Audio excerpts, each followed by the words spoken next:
श्रीमान दादा जिम पण जॉईन केले तरी वजन कमी नाही होत, काहीतरी मोटिवेशन दे ना वजन कमी करायचा. एखाद्या पोरीसोबत प्रेम कर आणि नंतर ब्रेकअप कर.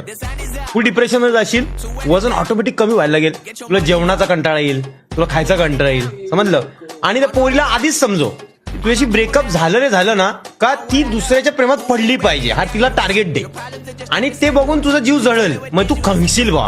आणि तू खंगून इकडे तिकडे फिरशील आणि गाणं गाशील, आकाशी चंद्र चांदण्याची कटकट रे देव बापा काय करू, असा खंग्या होशील भाई. काय विषय नाही ब्रो, फुल खंगा. नंतर मग पुन्हा प्रेमात पड, मग पुन्हा तब्येत चांगली होईल बा. काही विषय नाही टेन्शन घेणार, काय विषय नॉर्मल आहे. हे सगळीकडे हेच चाललंय मार्केटमध्ये सध्या. ही सर्व टॉप लेवलची फास्ट टेक्निक आहे खंगायची. मी स्वतःच्या डोळ्यांनी बघितले खंगताना लोकांना.